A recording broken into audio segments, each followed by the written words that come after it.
And welcome back to EDH Deck Building. I am your host, Demo, and this is 10 cards you should be putting in your Commander decks, episode 36. And we are starting out this week with Guided Passage, a really interesting, fun card that I used to see back in the day all the time, hardly ever see it anymore. Green, a red, and a blue. Sorcery. Reveal the cards in your library. I love the words there. It's funny. You just reveal the cards in your entire library. An opponent chooses from among them a creature card, a land card, and a non-creature, non-land card. You may put the chosen cards into your hand, then shuffle. So you're taking your entire library and you're picking an opponent. Any of your opponents, they're looking through your entire library, which of course can be a bit of a downside for your opponent to look at your entire library. They're going to choose a creature card, a land card, and a non-creature, non-land card. So typically what your opponents are going to do is they're going to pick the worst of everything, right? Nevertheless, this is 3 mana to get 3 cards into your hand. That's not bad. Okay, first of all, you're guaranteeing yourself a land drop. That's pretty good. You're guaranteeing yourself a creature, which also can be good. Maybe you need a blocker. However, where this can be really good is if you only have one of something in your deck, okay? So if you only have one creature in your whole deck, as an example, your opponent has to give you that creature. Another interesting way is obviously you can play politics with this. That's where this card really shines, is the politics way of, I'm going to show my opponent my library. I have a Reclamation Sage in there, and one of our opponents has a Smothering Tithe or some annoying enchantment that we all want off the table. So they're going to give me that Reclamation Sage so I can get rid of it, or they're going to give me that Beast Within, which would be the non-land, non-creature option, right? So that's also a way that this card can be really great. It's just a really fun, interesting card in a Commander game. Coming in at number 2 is Guardian Beast, 3 and a black beast, 2/4. As long as Guardian Beast is untapped, non-creature artifacts you control can't be enchanted. They have indestructible and other players can't gain control of them. This effect doesn't remove auras already attached to those artifacts. So first off, the price here is probably going to knock a lot of people's socks off. It is a really expensive card, but I just posted my prices video, and this is sort of what I'm getting at. This is a prime example of what I'm talking about in that video, where this is an incredibly expensive card, not because it's terribly powerful. I mean, it's a 4 mana 2/4. It gives your non-creature artifacts indestructible. That's what makes it a very unique and interesting effect. And in mono black, that's really important. So yes, it's a really expensive card, but I'm letting people know it exists because it's a very unique effect. I had originally put this in my Egon deck because I needed ways to make some of the artifacts in that deck were really, really important. I didn't want them getting removed. And this is one of the very few rare ways in black that you can do that, right? I ended up taking it out of that deck because it was a like $700 card and people were complaining about how expensive that deck was. But as I mentioned in my prices video, there are ways around this.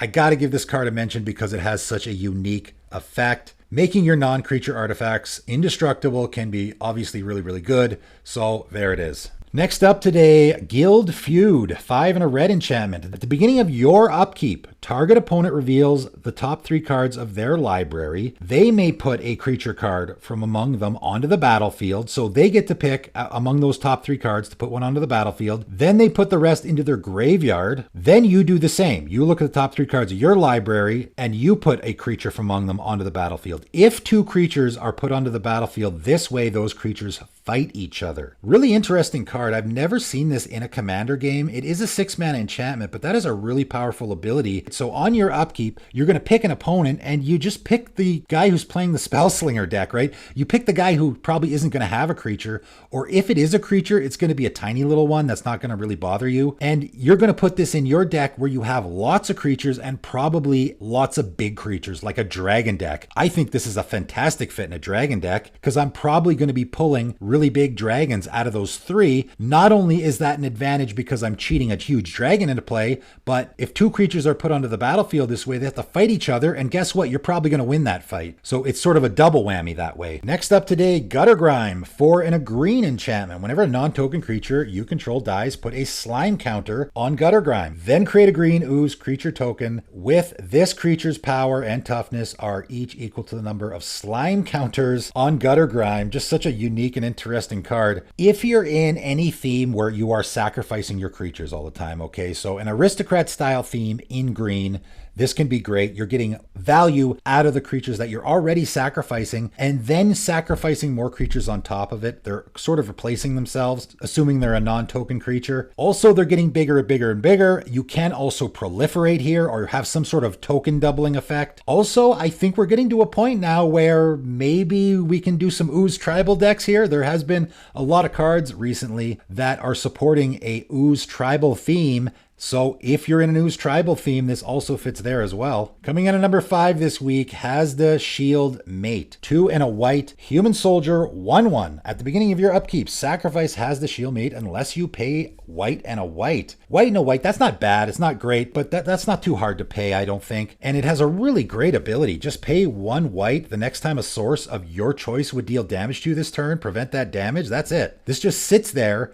And anytime you want to prevent damage from a certain source, just pay 1 white. You can do it as many times as you want. Fantastic in any sort of a pillow fort deck, I think, especially if you're in mono white where you have lots of white mana available to you. Also is a human and a soldier. I mean, those are 2 very popular tribes if you want to try to put them in one of those decks. Coming in at number 6, Hall of Gemstone. 1 green, world enchantment. We all know I like my world enchantments. I might end up just talking about all of them on this series eventually. At the beginning of each player's upkeep, that player chooses a color. Until end of turn, lands tapped for mana produce mana of the chosen color instead of any other color. As usual, world enchantments typically have really powerful effects, and this is definitely no slouch in that department. So how this works is at the beginning of each player's upkeep, they're going to choose a color. And whenever a land is tapped for mana, and by the way, anyone's lands are tapped for mana. So if you have an opponent playing a mono blue deck and you pick green, which you probably will, they're not going to be able to cast that counterspell because their lands are only going to tap for green. So this hoses a counterspell deck on top of all the other things it's doing. I guess you probably would only want to play this in a mono green deck. If you're in a mono green deck, you just choose green. It doesn't hurt you at all.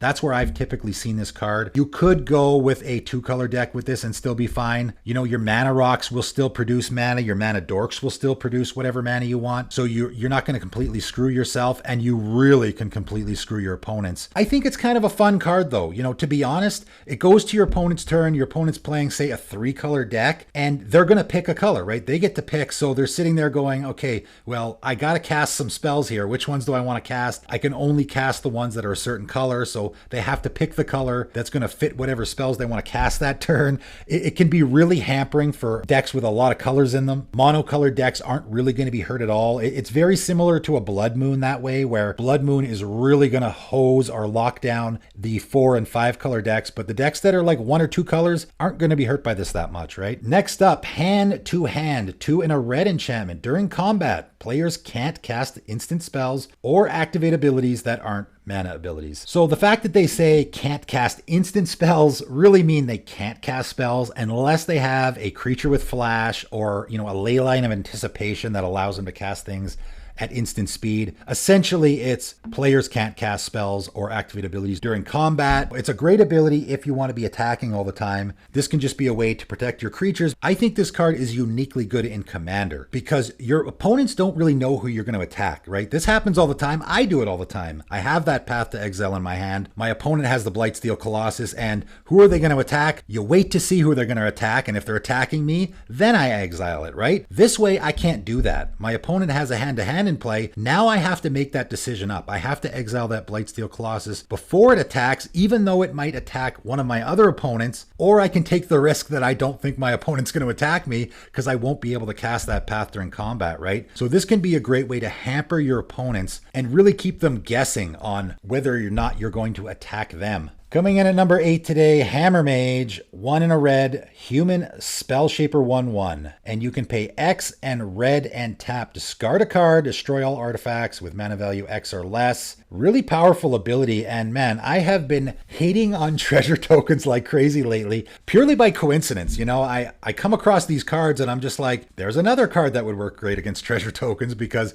treasure tokens have been exploding in the format. They're everywhere. This can be just pay 1 red mana and and discard a card to destroy all treasure tokens and everything else that costs 0, like a mana crypt. It's going to get that as well. 2 mana now. I pay 1 and a red and discard a card. I can destroy all artifacts with mana value 1 or less. That's going to get a lot of stuff. If I even get up to 3 mana here, 2 and a red, I'm really going to destroy a lot of artifacts. Pretty much all the mana rocks, the treasure tokens, all those soul rings are gone. It's going to hit a lot of stuff. This can be a really, really great card, especially if you're in a theme where maybe you want to be discarding anyway, right? So keep it in mind for that as well. Next up today is Hannah's Custody, 2 and a white enchantment. All artifacts have Shroud. That's it. Really simple and yet powerful effect. Just all artifacts have Shroud. I mean, basically it's exactly what I was talking about with Guardian Beast. If you're in a deck where you have artifacts that you just don't want your opponents touching, this is just a way to, hey, keep your hands off my artifacts. Particularly if your commander is an artifact. There's a few commanders out there in white that I probably would want to be casting and just keep your hands off my commander, right? I say the same thing about Steely Resolve, where that is just a way to protect my commander, where I don't want to be doing anything to my commander, but I don't want anyone else doing anything to it as well. Hannah's Custody could be the exact same way if your commander is an artifact commander. And lastly today, Hatred, 3 black